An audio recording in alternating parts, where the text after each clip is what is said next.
Hindenburg ने अडानी जी को जो 88 क्वेश्चंस रेज किए हैं, उस 88 क्वेश्चन में से मेजॉरिटी ऑफ क्वेश्चंस है मनी लॉन्ड्रिंग के related. A few days ago, Gautam Adani was the second richest man in the world. Now he is on the verge of becoming possibly the second richest in India. The Hindenburg explosion has singed the billionaire. Looking elsewhere in the markets today, major short seller Hindenburg Research putting out a market-moving call on Adani Group. After a $48 billion rout in Adani Group stock value, the provider of global equity indexes, the MSCI, says it is seeking information on the market reaction to the Hindenburg report. अमेरिकी firm Hindenburg की report सामने आने के बाद Adani group के शेयरों में भारी गिरावट दर्ज। हिंडनबर्ग की रिपोर्ट के बाद अडानी ग्रुप को लेकर राजनीति के मैदान में जो घमासान मचा हुआ।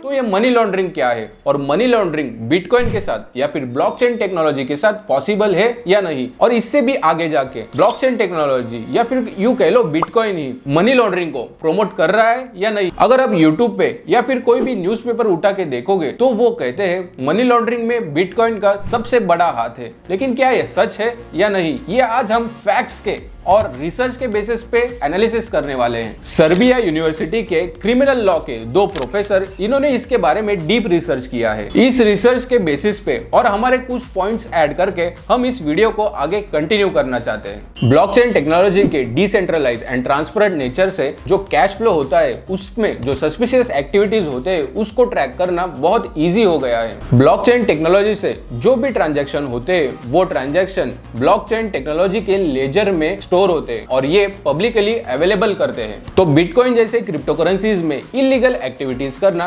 क्रिमिनल्स के लिए बहुत डिफिकल्ट है। ये हुआ अपना एक सिनेरियो, लेकिन हमें साइड बाय साइड दूसरा सिनेरियो भी कंसीडर करना चाहिए जिसमें आते हैं कई सारे और पॉइंट्स, जिसमें रूल्स एंड रेगुलेशन की कमी की वजह से क्रिमिनल्स इस क्रिप्टोकरेंसीज का यूज करते हैं मनी लॉन्ड्रिंग के लिए। और इसीलिए हिंडनबर्ग जैसे इंस्टीट्यूट भी ये क्लेम कर रहे हैं अदानी ने मनी लॉन्ड्रिंग की है और इसमें शायद ब्लॉकचेन टेक्नोलॉजी का यूज किया है। ऐसे ही एक सेम केस हमारे सामने आया था ईयर 2020 में, जब रेन ब्रिज नाम के क्रॉस चेन ब्रिज। तो ये क्रॉस चेन ब्रिज क्या होता है? क्रॉस चेन ब्रिज मतलब सेंट्रलाइज करेंसी को डिसेंट्रलाइज करने के लिए एक पाथवे रहता है। सो इस पाथवे के थ्रू कुछ क्रिप्टो क्रिमिनल्स ने ईयर 2020 से लेके $540 मिलियन की डिजिटल एसेट्स लॉन्डर किए हैं। ये सच है कि बिटकॉइन एंड क्रिप्टो करेंसी का यूज ब्लैक मनी को व्हाइट मनी में कन्वर्ट करने के लिए किया जाता है, लेकिन पूरे दुनिया में सिर्फ ब्लॉकचेन टेक्नोलॉजी ऐसा जरिया नहीं है जिससे ब्लैक को व्हाइट कर सके, और भी कई सारे मेजर सोर्सेस है जिसमें से ये ट्रांजैक्शन पॉसिबल हो सकता है। टेक्निकल कॉन्सेप्ट एंड इंफॉर्मेशन की कमी की वजह से लोगों के मन में ये थॉट आता है crypto currency and bitcoin safe and secure नहीं है, लेकिन ऐसा बिल्कुल नहीं है। मेजॉरिटी ऑफ लोगों के मन में ये मिसअंडरस्टैंडिंग है। क्रिमिनल एक्टिविटीज एंड टेररिज्म को बूस्ट करने के लिए क्रिप्टो करेंसी का यूज कर सकते हैं और ज्यादातर पॉलिटिशियंस भी इस चीज का प्रोपेगेंडा करते हैं, लेकिन हम रिसर्च के बेसिस पे आने वाले 3 फैक्ट्स आपके सामने रखने वाले हैं। उससे आप ही जज करो बिटकॉइन या क्रिप्टो करेंसी का टेररिज्म के लिए यूज हो सकता है या नहीं। तो कौन से वो 3 फैक्ट्स, आइए देखते हैं। बिटकॉइन के ट्रांजैक्शन का हर एक रिकॉर्ड ट्रैक होता है और अपने रिकॉर्ड ट्रैक बुक में भी इसकी एंट्री होती है जिसको कोई भी नहीं चेंज कर सकता। ये हुआ पहला पॉइंट। सेकेंड पॉइंट में आते हैं, जब तक बिटकॉइन दुनिया में चल रहा है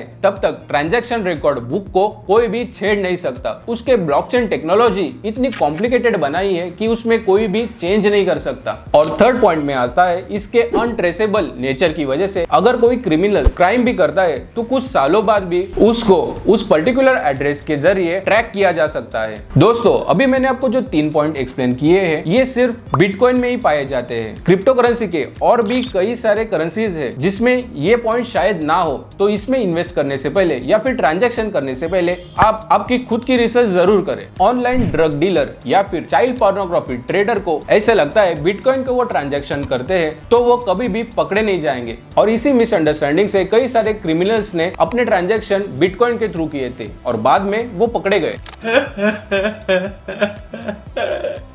लेकिन जैसे कि मैंने पिछले पॉइंट्स में बताया था, कई सारे ब्लॉकचेन नेटवर्क्स ऐसे हैं जिसको ट्रैक करना नेक्स्ट टू इम्पॉसिबल है। तो कई सारे फाइनेंशियल इंस्टीट्यूट ने इसके ऊपर स्टडी करके मनी लॉन्ड्रिंग ब्लॉकचेन टेक्नोलॉजी के थ्रू ना हो इसके लिए 2 आसान और सिस्टमेटिक तरीके बताए हैं, जिसमें से पहला आता है एंटी मनी लॉन्ड्रिंग सॉफ्टवेयर का यूज करें, एंड सेकेंड जो सबसे कॉमन है जो हम अपने डे टू डे लाइफ में या फिर बैंक ट्रांजैक्शन में यूज करते हैं, कस्टमर केवाईसी। और इसीलिए हर एक देश को मनी लॉन्ड्रिंग प्रॉब्लम को समझना और ब्लॉकचेन टेक्नोलॉजी के थ्रू इस मनी लॉन्ड्रिंग को रोकना बहुत इंपॉर्टेंट हो गया है। And on the basis of this information I will give you my opinion. इसमें सबसे पहला आता है उस देश की जनता क्रिप्टो करेंसी का यूज कैसे करती है, एंड इसमें सेकंड मोस्ट इंपॉर्टेंट रोल आता है गवर्नमेंट का। अगर गवर्नमेंट अच्छे एंड स्ट्रिक्ट लॉज लाए क्रिप्टो करेंसी के अगेंस्ट, तो इन क्रिप्टो करेंसीज के थ्रू या फिर डिजिटल एसेट्स के थ्रू जो मनी लॉन्ड्रिंग होती है उसे रोक सकते हैं। कई सारे देशों की गवर्नमेंट ने ब्लॉकचेन टेक्नोलॉजी के थ्रू जो मनी लॉन्ड्रिंग होती है उसको रोकने के लिए इनिशिएटिव लिया है, जिसमें आते हैं ऑस्ट्रेलिया, जापान,